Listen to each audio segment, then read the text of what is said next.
Un saludo, queridos amigos, en este jueves, día 7 de julio, en el cual pues quiero compartir con ustedes, con vosotros, queridos hermanos, queridos amigos, que seguís el canal de la Iglesia Evangélica Jesús Vive en Pontevedra. Pues quiero continuar hoy meditando en alguna serie de reflexiones que estamos haciendo sobre las oraciones del Hijo Pródigo. Llegamos hoy a la cuarta parte, pero vamos a leer de nuevo todo el fragmento, toda la parábola de Jesús. Así, leo en Lucas capítulo 15, versículos 11 al 32. Jesús dijo: un hombre tenía 2 hijos, y el menor de ellos dijo a su padre: Padre, dame la parte de los bienes que me corresponde. Y el padre les repartió los bienes.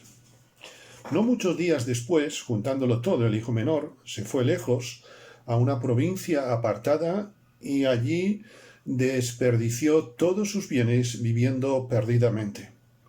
Y cuando todo lo hubo malgastado, vino una gran hambre en aquella tierra y le comenzó a faltar.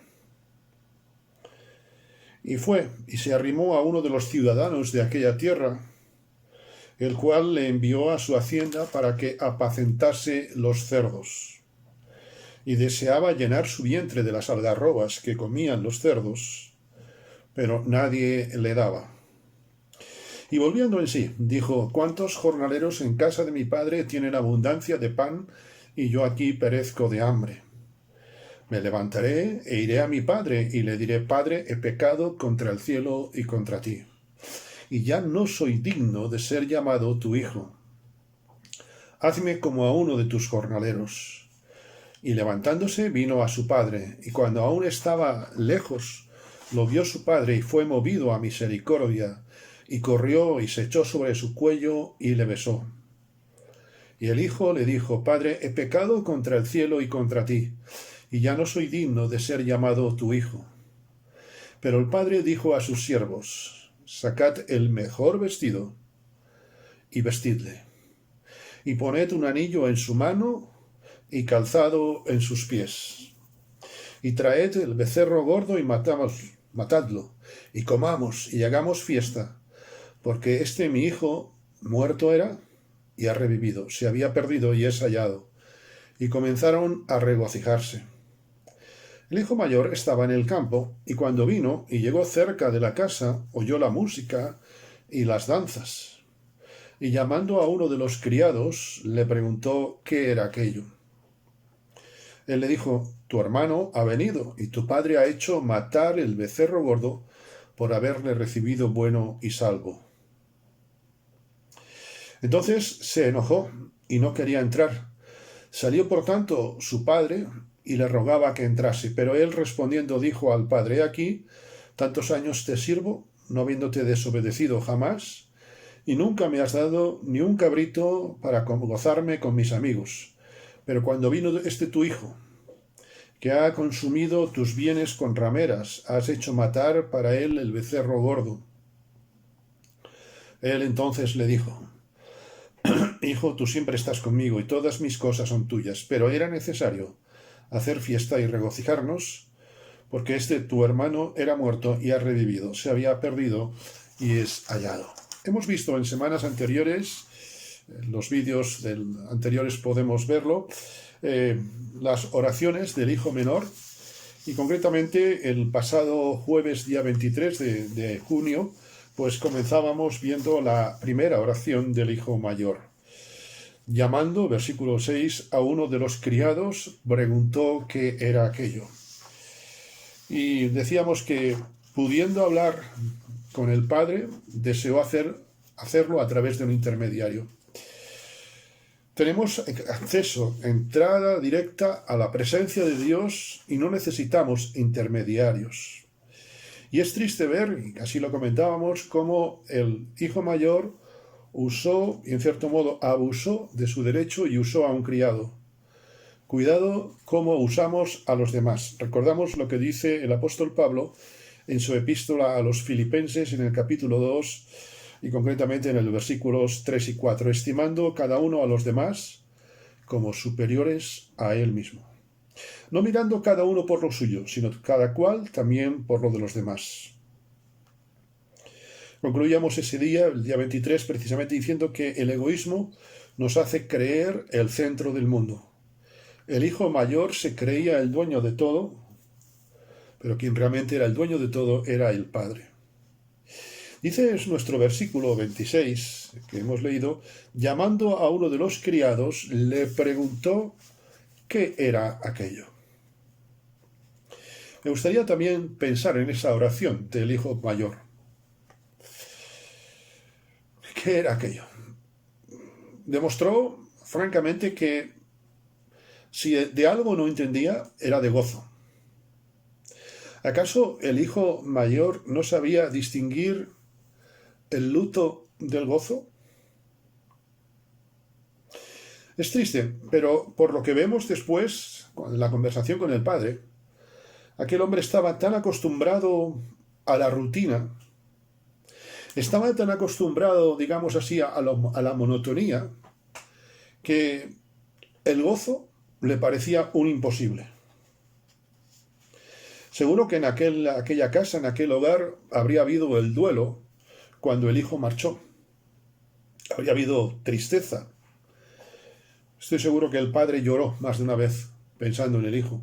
Cuando hay despedidas, cuando nos separamos de personas a las que amamos, incluso cuando hay rupturas, como es la situación que se daba en primer lugar con el hijo menor, cuando hay estas situaciones hay dolor. Quizá el hijo podría recordar las escenas de dolor, de duelo en casa del padre, pero ahora el gozo, ¿qué era el gozo? Es más, como vemos el desarrollo después del discurrir de la conversación, el hijo mayor disfrutaba más del duelo que del gozo, porque no quería gozarse. ¿Qué era aquello? Es interesante esta pregunta. Creo que esta pregunta refleja, y ojalá que no sea nadie de los que ve este vídeo, refleja lo que muchos creyentes viven.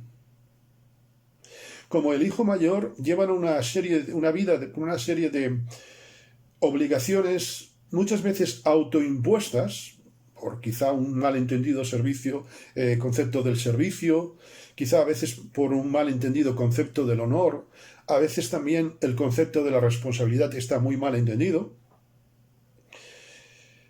Llevan una vida, como digo, de tantas obligaciones autoimpuestas que, como el hijo mayor, desconocen lo que es el gozo en la casa de Dios.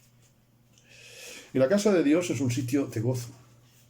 Sí, hay problemas, como cualquier familia, pero la presencia de Dios siempre causa gozo en nuestras vidas. Esas personas, ese hijo, y Dios quiera que ninguno de los que veis este vídeo, ni yo tampoco, estemos en ese grupo, están tan aferrados a las normas que ellos quieren imponer, como vemos después el hijo se había autoimpuesto. El padre le dice, todas mis cosas son tuyas, tú te has impuesto una serie de normas, y desconocen lo que pueden hacer. Se autoimponen una serie de reglas diciendo esto no se puede, aquello no se puede, pero desconocen la libertad de acción. Están tan aferrados a sus costumbres, a sus legalismos, que desconocen lo que es el gozo. Hay casos que saben lo que es una sonrisa, pero cuidado, y esto lo digo con ironía, obviamente, pero con dolor. Cuidado, no nos pasemos. Son incapaces, como este hombre, de entrar en la casa. Dice el versículo que su hijo mayor estaba en el campo, y cuando vino y llegó cerca de la casa, llamó a uno de los siervos. No entró en la casa. Hay cristianos que, como este hijo, son incapaces de entrar, no digo a la reunión, pero sí a la presencia de Dios. Quieren mantener también las distancias, como aquel. No me vayan a mí a contagiar de gozo y me pongan contento. Olvidan, como dice el autor de Hebreos en el capítulo 4 y versículo 16, que los hijos de Dios tenemos acceso directo, podemos entrar confiadamente y en libertad a la casa del Padre. Hace un momento hemos puesto, antes de esta reflexión, los puntos, sugerir una serie de puntos de oración. Qué bendición es que cada uno de nosotros puede parar el vídeo, puede detenerse unos minutos los que quiera, porque tenemos acceso directo a la casa del Padre, sean con esos temas, sean con otros. Y cuando usamos de esa, yo no voy a decir ese privilegio, sino de esa gran bendición que es poder acercarnos a la presencia del Padre, hay gozo. El salmista escribiría: en tu presencia hay plenitud de gozo. Hay cristianos que se alegran, pero no se gozan en el Señor. Se alegran quizá una sonrisa, pero no tienen auténtico gozo del Señor. Les sucede, y repito, ojalá ninguno de los que veis este vídeo, los que ven este vídeo, y un servidor, el primero, no caigamos en esto, porque el que piensa estar firme, mira que no caiga. Cuando se acercan, preguntan qué es aquello, no, si le sucede algo al padre. Este hijo no preguntó, ¿le ha pasado algo a mi padre que hay esta fiesta? ¿Qué ha sucedido? No. ¿Hay alguien? ¿Quién está? No, ¿qué es esto? No es si había gozo, en el padre. Hay muchos cristianos que, como este hijo mayor, no se preocupan de qué le puede pasar al padre, de qué le puede pasar a los hermanos. No concebía que el hermano volviese. Mi hermano ya hizo una cosa tan gorda que no hay forma de perdonarle, no vuelve. Precisamente una de las cosas que nos enseña el Evangelio, que es un anuncio que hoy proclamamos, es reconciliarnos con Dios, como hizo el hijo menor. Quizá, querido hermano, querida hermana, tengamos a hermanos que se han descarriado. Oremos para que vuelvan al redil de Dios. Y si vuelven, no seamos como este hijo mayor. No seamos como este hijo mayor que no saben lo que es el gozo. Pidamos al Señor sabernos gozar con los que vuelven. Pidamos al Señor que aquellos que se han descarriado vuelvan hoy al camino del Padre. Es más, si yo algún día me descarriase, y espero que no, pero si algún día llegara a eso, pediría que oráis por mí. Porque todos necesitamos restituirnos como el hijo menor. Todos necesitamos volver a la casa del Padre. Y en definitiva, cuando alguien vuelve a la casa del Padre, lo que tiene que haber es gozo.